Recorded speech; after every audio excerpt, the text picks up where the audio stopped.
Welcome back to Dude's Tiny House Truck Travels. This time on the couch with me I have my financial advisor. He's also my son. This is Brody Heath. Tell us a little bit about yourself, Brody. So I'm a financial advisor in the Wellington region. I'm working at a small boutique financial services firm. I've been there for a couple months now. I've got a few questions here that I prepared that I thought your viewers might find interesting. Firstly, how you got to this spot, your journey financially to get to the part in your life where you're able to fund this lifestyle and fund this amazing truck.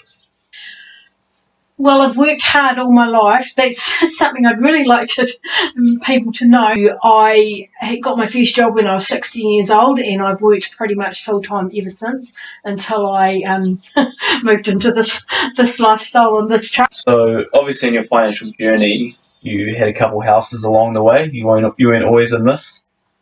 Tell us a bit about that. That's true. This is where I live now in my tiny house, but I had two houses, so I've still got one of them. When Brody and I used to do a lot of camping, it was like static camping, so we had a caravan and it would stay in a camping ground for like 7 or 8 months of the year.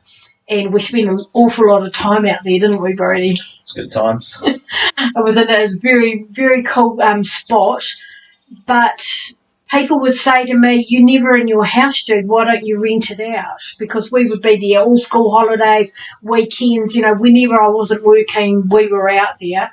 I came up with the idea of renting it out as a holiday house. So that's how I managed to make a little bit of extra income as well as the money that I got from working.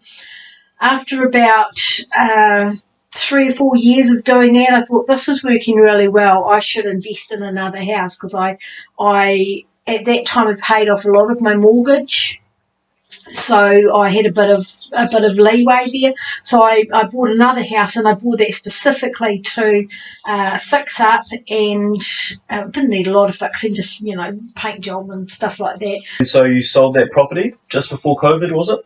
Yeah, I did. Yeah, and what was the reasoning behind that? Was it a sort of fund this lifestyle?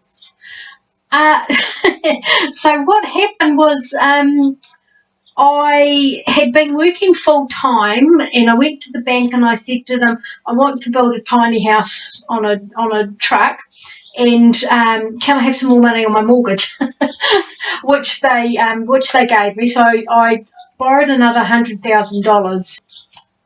I paid my money, paid my deposit, and then I had to wait for 6 months before he could actually start the build. And in that 6 months, I started looking for the truck. I looked and I couldn't find anything.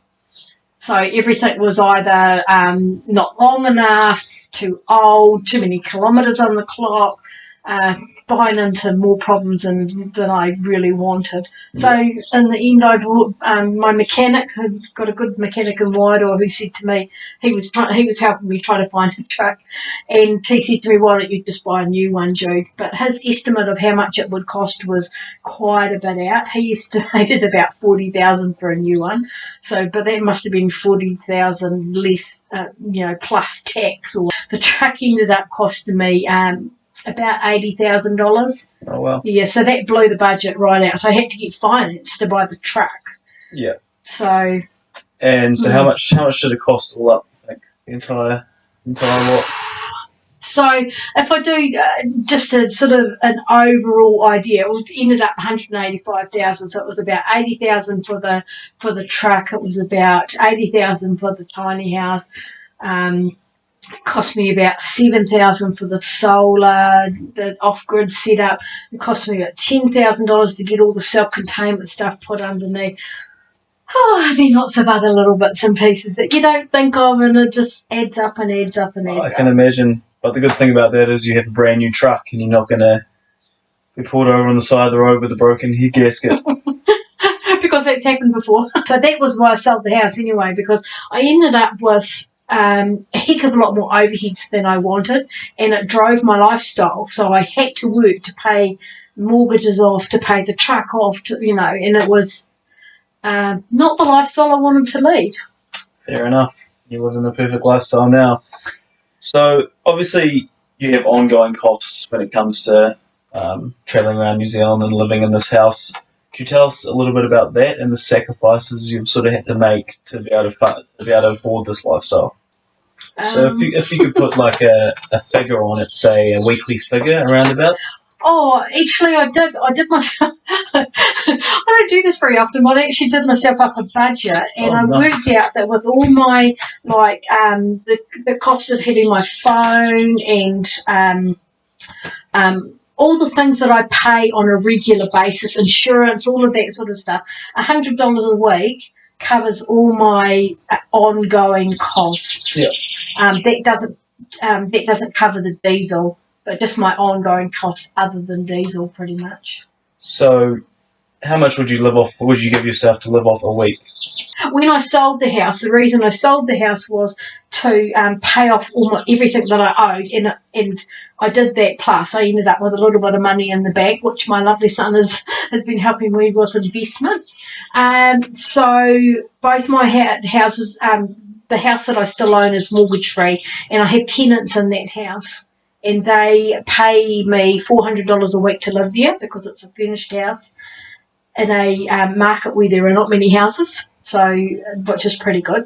I leave $100 in the house to cover things like rates and things like that, and then I draw $300 for myself. So I live on $300 a week. So $300 a week you live on? $300 a week. That's quite amazing. That's about what I pay for a one bedroom in a Wellington flat. Yep, there you go. And I don't have views like this, that's for sure. No, that's exactly. It doesn't cover. It covers, like food and the travel and if I need to pay for somewhere where I park, then it pays for all of that stuff. But it doesn't cover things like if I want to buy a new pair of shoes, or if I want to do something on the truck.